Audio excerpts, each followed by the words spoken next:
बोले सर। अब सामने आज हमारा टॉपिक है क्लास 9 के इलेक्टोरल पॉलिटिक्स चैप्टर में नॉमिनेशन ऑफ कैंडिडेट।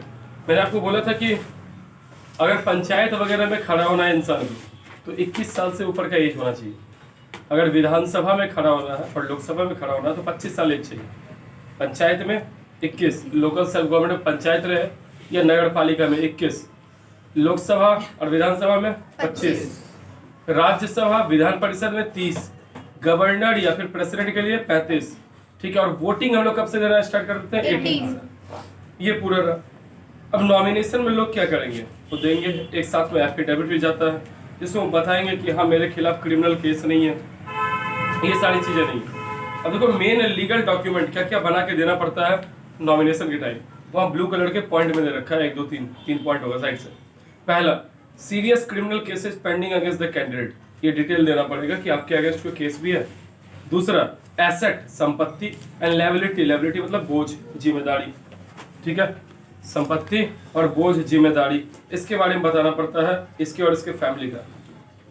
तीसरा, एजुकेशनल क्वालिफिकेशन, और ये कोर्ट से एफिडेविट होता है, अगर गलत हो गया तो आप पे केस होगा, इसलिए जो भी ये भरेंगे गलत के सही सही देना पड़ेगा। एग्जाम्पल मैंने दिया था कि मोदी जी ने अपनी वाइफ का नेम पहली बार यही लिखा था 2014 के इलेक्शन में, बताया था मैंने कि उन्होंने लिखा कि हाँ मैं मैरिड हूँ।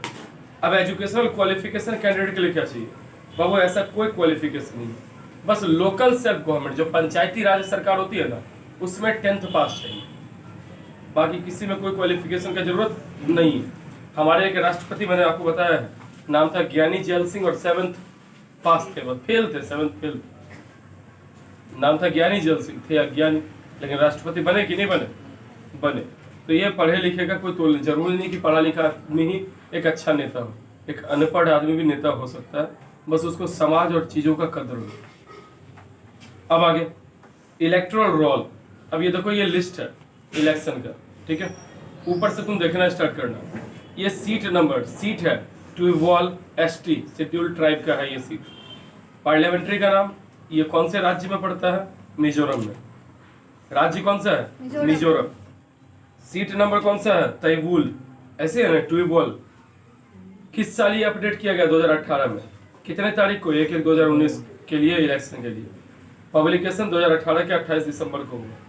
इसमें देख लो सेक्शन कौन सा एरिया लिया, गांव लिया भड़बेक, पोस्ट ऑफिस डारलबन, पुलिस स्टेशन सकार वर्दय, आइजोल डिस्ट्रिक्ट का है, पिन कोड ये सब दे दिया। अब इसमें कितने नंबर ऑफ इलेक्टोरट्स हैं वो देखो नीचे 4th नंबर में होगा, नंबर ऑफ इलेक्टोरट्स। इलेक्शन कहाँ होगा वो भी दे दिया, गवर्नमेंट प्राइमरी स्कूल, स्कूल सब में ही इलेक्शन होता है, सरकारी स्कूल में जनरली, हॉस्पिटल में होता है, इन जगहों पे इलेक्शन। कहाँ होता है इलेक्शन? तेरे यहाँ से स्कूल ही नहीं पता इलेक्शन कहाँ होता है? छोड़ो, कुछ लोग विदेशी हैं, they don't know। तो एंडिंग सीरियल नंबर देखिए 181, मेल कितने, फीमेल कितने, कौन कौन वोटिंग देंगे, और फिर नीचे देखो लिस्ट, चेहरा के साथ उनका फोटो आ जाता है, फेस के साथ पूरा नीचे आ जाता है। अब आगे है इलेक्शन कैंपेन। इलेक्शन कैंपेन का मतलब चुनावी अभियान। अब लोग, ये आपको पता है कि मैनिफेस्टो घोषित करता है, मैनिफेस्टो मतलब घोषणा पत्र, क्या क्या करेगा। जैसे एग्जांपल से देखो ब्लू पॉइंट में दिया है, इंदिरा गांधी 1971 के लोकसभा इलेक्शन में क्या चलाई थी? गरीबी हटाओ, गरीबी को हटाएंगे, ठीक है, इसके लिए इलेक्शन, फोन आ रहा है क्या? इसके लिए इलेक्शन कैंपेन चलाई थी। फिर जनता पार्टी चलाया था 1977 में, सेव डेमोक्रेसी, इंदिरा हटाओ देश बचाओ, क्योंकि इंदिरा गांधी तानाशाही करने लगी थी, तो इंदिरा हटाओ देश बचाओ था। फिर देखो लेफ्ट फ्रंट जो कम्युनिस्ट पार्टी है, ये किया था लैंड टू द टीलर, जो कृषक है, जो खेती करते हैं, जमीन उन तक पहुंचाओ, 1977 के वेस्ट बंगाल के विधानसभा इलेक्शन में। फिर देखो तेलुगु देशम पार्टी के T Rama Rao, Telugu Desam party TDP के हैं, 1983 के इलेक्शन में इन्होंने क्या बोला था? Self respect for Telugus. एक आता है ना एनटीआर हीरो है यार साउथ इंडिया का, आरआरआर में जो दूसरा हीरो था एनटीआर, ठीक है, एनटीआर के अंकल जो थे वो बहुत बड़े नेता थे तेलंगाना के, वो भी हीरो थे, बाद में नेता बने थे, और सबसे फेमस उन्हीं का बनाया हुआ ये तेलुगु देशम पार्टी है। एनटी रामाराव जो देख रहे हो ना, NTR शॉर्ट में देखो, NT रामाराव, NTR है क्या? उन्हीं के जैसा इसका चेहरा मिलता है जो अभी जूनियर NTR है, और उन्हीं के जैसा एक्टिंग करता है, इसलिए लोग इसको भी बहुत पसंद करता है। जबकि तुम इसको बॉलीवुड में ला दो तो शकल सूरत नहीं है वैसा, लेकिन एक्टिंग के लिए फेमस है वो। हैदराबाद वगैरह में इन सबका तूती चलता है, खतरनाक NTR का हर जगह पे। एक ऐसे नेता थे जो ये फिल्म दिखाया ना सत्यमेव जयते, एक मूवी आया था अभी जॉन अब्राहम का, उसमें जो किसान खुद से हल चलाने वाला ये वही काम किए थे NTR, सीनियर NTR, इसीलिए ये पूरा का पूरा फेमस था। तो वो क्या चलाए थे? Protect the self respect of Telugu, Telugu भाषी लोगों का रिस्पेक्ट बचाने के लिए एक चलाए थे अभियान। और इन्हीं के द्वारा बहुत ज्यादा वहां पे क्या किया गया, तालाब खुदवाया गया जिसमें मछली पालन हो। आंध्रा बहुत गरीब राज्य था, लेकिन जब तालाब वाला खुला ना तो आंध्रा का स्थिति अब सही हो गया। सबसे ज्यादा मछली उत्पादन वही करता है, कौन? आंध्र प्रदेश। ये जितना बर्फ वाला मछली हमारे यहाँ आता है सब आंध्र प्रदेश से आता है। चलिए अब आगे देखिए, और इलेक्शन में कैंडिडेट कितना पैसा खर्चा कर सकता है, क्या नहीं कर सकता है। पहला, ब्राइब, घूस नहीं दे सकता। इन्हें की चुपके से आके निंद्रा को 2000 पॉकेट में दे दिए, बाल बच्चा खाएगा पिएगा मिठाई बने खाएगा, ताकि तुम क्या करो उनको वोट दो। आया रामपुर में आया प्रचार करने के लिए, पुराने मुखिया का नाम क्या था, उसके चाचा थे कुंदन से, है ना। अब वो आए प्रचार करने, उधर क्या हुआ, जहां भी उनसे मांग रही है कि वो कूलर दे दीजिए, 3 वोट आपको कहता है। लोग इलेक्शन सुने होंगे। तो ब्राइब, घूस नहीं दे सकते हो, डरा नहीं सकते हो वोटर्स को तुम। इन्हें के रिया वहां गई 4 हंटर 4 गो मुस्टंडा लेके ताकतवर, लगा उसको 4 थप्पड़ खींच के, वोट कैसे देगा। दूसरा, जाति धर्म के नाम पे आप अपील नहीं कर सकते। ये नहीं कि तुम कहीं पे कर रहे हो और तुम वहां बोल रहे हो हिंदू भाइयों मुझे वोट दीजिए, मुस्लिम भाइयों मुझे वोट दीजिए क्योंकि मैं आपकी कम्युनिटी का हूँ। ऐसा अगर आपने कर दिया तो आप पे केस, आपका हटा वो चीज। तीसरा, सरकारी चीजों का तुम यूज चुनावी अभियान में नहीं कर सकते। मोदी जी प्राइम मिनिस्टर है, लेकिन जब प्रचार करेंगे तो अपना पर्सनल अपने पार्टी का गाड़ी लेके जाएंगे, सरकारी गाड़ी लेके नहीं जा सकते। इंदिरा गांधी यही की थी 1975 में, तो सरकारी गाड़ी सरकारी एजेंसी सबका यूज करके अपना प्रचार की थी। तो क्या हुआ, संविधान में साफ उनको गलत साबित कर दिया। इलाहाबाद हाईकोर्ट, जिसका नाम प्रयागराज है, उसने गलत साबित किया। और 25 लाख से ज्यादा रुपया तुम लोकसभा इलेक्शन में खर्चा नहीं कर सकते, 10 लाख से ज्यादा विधानसभा में और 2 लाख से ज्यादा पंचायत में। लेकिन यहाँ आदमी पंचायत में खर्च करता 30-32 लाख, हाँ 1-1.5 करोड़ तक भी जाता है। 10 करोड़ कमाएगा, जाति का लड़ाई धर्म का लड़ाई लड़ जाता है भाई। हमारे ऊपर कुछ रगड़ दिए पैसा, बोलो नहीं हम खड़ा होंगे, 1.5 करोड़ लोग बैठ जाएंगे। क्यों जी, खड़े होने पे चांसेस है जीत भी सकते हैं हार भी सकते हैं। हम भी कहीं पे खड़ा होना चाहते हैं, सामने वाला पार्टी वाला बोलेगा आप बैठ जाइए आपको पैसा देंगे, हम लेके बैठ जाएंगे। क्या जरूरी है लड़ना? 1.5 करोड़ खर्च करना है पॉसिबल? हम नहीं कर सकते। साथ फ्री में वोट तुम दोगे नहीं, गांव के एरिया के लोग फ्री में तो तुम वोट दोगे नहीं, तुमको चाहिए पैसा, हम दे नहीं सकते उतना। तो हमको जो भी 20-25 लाख दे रहा है सामने वाला कैंडिडेट कि आप लेके बैठ जाइए, बैठ जाएंगे। फ्री में वोट नहीं मिलता, पैसा देना पड़ता है। आजकल लालची हो गया जनता। कुछ लोग हैं जो अपने एकदम जुनूनी है, भीतर हृदय का सुनते हैं, वो देते हैं फ्री में वोट, जाति धर्म के नेम पे नहीं, जो अच्छा दे देंगे। और कुछ है जो पैसा लेके तीसरे को वोट दे देता है, वो सबसे चतुर क्वालिटी का आदमी है। ऐसा तुमसे सबसे लिया, बस आपके साथ है। बाप लगा होगा एक आदमी के साथ, बेटा किसी और के साथ, माँ होगी किसी और महिला मोर्चा में, सब तरफ से पैसा लिया, 25-30 हजार कमा लिया, लास्ट में वोट किसी को वोट देगा अपने पसंद अपनी जाति वाली को। इस तरह के वोटर्स मोर डेंजरस। अब आगे, कोड ऑफ कंडक्ट, नियम कानून कुछ होता है जिसके तहत आपको चलना है। जैसे पहला, धार्मिक चीजों को आप प्रोपेगेंडा नहीं बना सकते। दूसरा, गवर्नमेंट व्हीकल, सरकारी हवाई जहाज गाड़ियों, इन सब का नहीं बना सकते, ठीक है। तीसरा, अगर इलेक्शन अनाउंस हो गया तो आपको बड़ा नीति निर्देशक ये सब नहीं सुनते होगे ना तुम, आचार संहिता लग जाता है। आचार संहिता क्या होता है पता है? कोड ऑफ कंडक्ट हो जाता है एक तरह का। 2 महीने 3 महीने पहले तुम आपको डेवलपमेंट का काम नहीं कर सकते। अब पोलिंग और काउंटिंग ऑफ वोट, ये तो होता है जी, जैसे पंचायत का होता है जिला लेवल पे, जो अपना पॉलिटेक्निक कॉलेज में उसमें काउंटिंग होता है। वोट का, ठीक है। और ये तो हुआ जिला लेवल का। अगर हुआ मुंगेर का तो मुंगेर लोकसभा का मुंगेर में होगा काउंट, लखीसराय विधानसभा का तो लखीसराय में होगा डीएम के संरक्षण में। क्या इलेक्शन महंगा है? बिल्कुल महंगा है। 2014 का इलेक्शन करवाने में 3500 करोड़ रुपया खर्च हुआ भारत, और 40 रुपये एक वोटर पे खर्चा हुआ। हर इंसान पे कितना रुपये? 40 रुपये ईवीएम में ले जाना लाना ये सब। और कैंडिडेट लगभग 30,000 करोड़ रुपया खर्चा किए, लगभग 500 पर वोटर के हिसाब से कैंडिडेट क्या किया? खर्चा किया। चलिए ठीक है, अब आगे इलेक्शन ऑफ गुलबर्गा। पीछे गुलबर्गा हमने देखा था ना, कर्नाटक में जो था गुलबर्गा 6 या 7 विधानसभा, वहां देखो कौन पार्टी 2014 के इलेक्शन में कौन पार्टी कितना जीता है? जेडीएस पार्टी इतना वोट लाया, बीजेपी मल्लिकार्जुन खड़गे कांग्रेस के वो इतना लाए, तो जीते कौन होंगे? मल्लिकार्जुन खड़गे, कांग्रेस के नेता हैं वो। मल्लिकार्जुन खड़गे कांग्रेस के नेता हैं, देखो उनका वोट परसेंटेज सबसे ज्यादा है, 50% वोट लाए, तो जीते वही। बाकी सारे लोग क्या हो गए? हार गए। ठीक। ईवीएम क्या होता है? Electronic voting machine. आजकल उसी से वोट लिया जाता है, क्योंकि काउंटिंग इजी होता है कि हार्ड होता है? ऐसे काउंटिंग करने में बहुत कष्ट होता है, वोटर को भी दिक्कत है। तो ये उस जगह का दिखाया गया।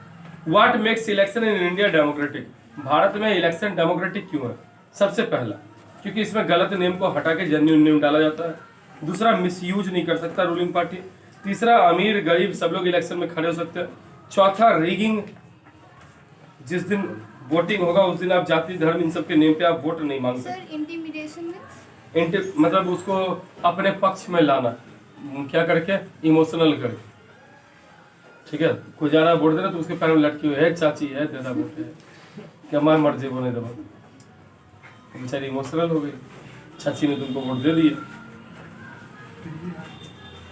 एक से एक नाटकबाज होता है नेता सब, सामने आके 4 बंदा आंसू भी गिरा देगा, ये नहीं समझना है। समझा विष्णु भगवान? अच्छा, इंडिपेंडेंट इलेक्शन कमीशन। हमारे भारत का जो इलेक्शन कमीशन है वो इंडिपेंडेंट है कि बेईमान है? ये किसी एक पार्टी का सपोर्ट करता है? इंडिपेंडेंट, स्वतंत्र है। कैसे? तुम इसका आपको मैंने बताया था, इलेक्शन कमीशन का एक हेड होता है, चीफ इलेक्शन कमीशनर पूरे देश का, और हर राज्य में होता है स्टेट इलेक्शन कमीशन, उसका भी हेड होता है। इलेक्शन कमीशन ये डिसाइड करता है किस तरीके से इलेक्शन करवाना है, कितने फेज में, कब रिजल्ट देना है, कब नॉमिनेशन है। अगर कोई कोड ऑफ कंडक्ट, आचार संहिता तोड़ता है, रूल तोड़ता है, तो इलेक्शन कमीशन उसको क्या करता है? सजा देता है। इलेक्शन पीरियड के दौरान इलेक्शन कमीशन कुछ गाइडलाइन देता है जो हर कैंडिडेट को मानना है, नहीं मानोगे तो हटोगे। इलेक्शन ड्यूटी लगाने का काम इलेक्शन कमीशन वगैरह ही सब कुछ कंट्रोल करता है। लास्ट 25 सालों से ज़्यादा इलेक्शन कमीशन इंडिपेंडेंट रहा है और बड़े अच्छे से काम करते रहा है। अब पॉपुलर पार्टिसिपेशन देखिए, वोटर्स टर्न आउट कहाँ ज़्यादा है? अगर आप इंडिया का देखोगे तो टाइम के साथ धीरे धीरे वोटर्स का परसेंटेज बढ़ते जा रहा है कि घटते जा रहा है? बढ़ते जा रहा है। आप देखिए 56 से 66 पहुंचा, और इंग्लैंड वगैरह में ऊपर से क्या हो रहा है? घटते जा रहा है। वो देखो डाटा एक बार ग्राफ होगा। तो हमारे यहाँ लोग इलेक्शन में ज़्यादा पार्टिसिपेट कर रहे हैं, आपकी भाग रहे हैं? ज़्यादा पार्टिसिपेट करते जा रहे हैं। भारत में अब गरीब से गरीब आदमी, यहाँ देखो 4 पॉइंट है। पहला, पीपल पार्टिसिपेशन, ये कैसे हम काउंट करते हैं? वोटर्स टर्न आउट पे, कितना परसेंट वोटर इलेक्शन में आए, इस पे करते हैं। पहला टर्न आउट, कितना परसेंट पॉलिंग हुआ? 100 वोट का जैसे इलेक्शन हुआ, 100 वोट था, उसमें से 66 पीपल आके वोटिंग किए, तो 66% टर्न आउट है। ठीक, परसेंटेज निकालेंगे कितने परसेंट लोग आए। दूसरा, इंडिया में पुअर, इलिटरेट, अनप्रिविलेज्ड लोग बहुत हाई है बाकी देशों से, इसलिए भी हमारा थोड़ा सा कम। अब गरीब आदमी है, उससे बाप वोट तो बिल कीजिए, अच्छा अपन खेत में जाकर खेती कर लेते, लोग ये सोचता है, ये रियलिटी है। ठीक। तीसरा, कॉमन पीपल, इलेक्शन में इंटरेस्ट धीरे धीरे खोते जा रहा है क्योंकि उनके पसंद का चीज नहीं आता है। चौथे, जैसे हम ही एक बार वोट दिए, उस पर से नहीं दे रहा, क्योंकि जब इलेक्शन का टाइम आता है देखते बेमौत बेचारा ईमानदार आदमी से मारा जा रहा है, गुस्सा आता नहीं देते वोट दे, मारा जा रहा है। क्यों? कहीं पे हमला करवा देगा नेता सभी, ताकि दंगा फैल जाए, 2 ग्रुप के बीच में लड़ाई हो जाए, 2 जाति के बीच में लड़ाई हो जाए। किसी नेता का बेटा बेटी सुनी कि मरा? नहीं। लेकिन आदमी का, पिछले साल मुंगेर दुर्गा पूजा में वहाँ चल रहा था, नीतीश कुमार और लालू जी का विरोध चल रहा था दोनों का। नतीजा क्या हुआ? वहाँ पे हंगामा हुआ और गोली चला दी जो लेसी सिंह थी, पुलिस ऑफिसर। लिपि सिंह, हाँ लेसी सिंह नहीं, लिपि सिंह। चला दी गोली। लेसी सिंह तो गुंडा थी जो आनंद मोहन की पत्नी या मुन्ना शुक्ला की पत्नी है लेसी सिंह। हाँ, टीवी में भी एक मुन्ना शुक्ला है, वो भी खड़ा होता है। चलिए, अब वो क्या किया, मार दिया। एक बच्चा बेमौत मारा गया जो अकेले माँ बाप का बेटा था और बस मेला देखने गया था। अब ये गलती है कि सही है? गलती है। पिछले दुर्गा पूजा में किससे पीछे 2020 वाला दुर्गा पूजा उसी साल इलेक्शन में तब, तो इसलिए हम नहीं पसंद करते हैं इलेक्शन। क्या करके दोगे, सब चोर है के नंबर का। इससे बेहतर सब मिलके चलो इलेक्शन लड़ेंगे तब उपाय। इंटरेस्ट ऑफ वोटर 2004 के बाद से थोड़ा थोड़ा बढ़ा है हल्का। अब acceptance of election outcome, result मानने वाला भी बात। आउटकम ऑफ इंडिया जो रिजल्ट आपको देखना पड़ेगा। लास्ट 25 साल में हम लोग देख रहे हैं कि हर 2 से 3 इलेक्शन में पार्टी पक्का हार जाता है। जैसे कांग्रेस पार्टी देखो 2004 से 14 तक था, 14 में हार गया, बीजेपी आ गया। अब 2024 में देखो क्या होता है। उसके पहले बीजेपी का था, कांग्रेस का था, पलट रहा है। 2 मैक्सिमम टर्न के बाद क्या कर रहा है, पलट रहा है। इट मीन्स कि लोग क्या कर रहे हैं, चेंजिंग करते जा रहे हैं। अच्छा लगा ही नहीं। In the US incumbent sitting जो एमएलए या एमपी होते हैं उनके हारने का डर आधा से ज्यादा भारत में भी हो रहा है। कैंडिडेट बहुत ज्यादा पैसा खरीदने पे, वोट खरीदने पे देते हैं, फिर भी हार जा रहे हैं। इलेक्शन हारता है ना, फिर भी हार जा रहे हैं। कुछ डिस्प्यूटेड इलेक्शन को छोड़ दो तो कहीं ना कहीं पार्टी डिफीट होती है। अब देखो नेताजी को सामने कार्टून, ये कहने की क्या जरूरत थी कि हमने योगी और जीतने वाले रिश्तेदारों को ही टिकट दिया था। प्रेस कॉन्फ्रेंस में एक नेता बोल दिया कि हमने उन्हीं को टिकट दिया जो जीत सकते थे, और जो हमारे रिश्तेदार थे। तो सबसे पहला देखो टारगेट क्या है, इलेक्शन चल रहा है कि रिश्तेदारी चल रहा है? रिश्तेदारी। और जो पार्टी देख लो बिहार में वही हाल है। चलो नीतीश कुमार का बेटा नहीं आया, लालू जी का, दोनों बेटा बेटे सब, रामविलास पासवान का बेटा है क्या, जीतन राम मांझी का बेटा, अमित शाह का जैसा बेटा, राहुल गांधी जो है कांग्रेस में वो क्या चीज, बेटा पोता नाती नतनी वही चल रहा है भाई। और होशियार लोग नहीं पैदा लिया था भारत में।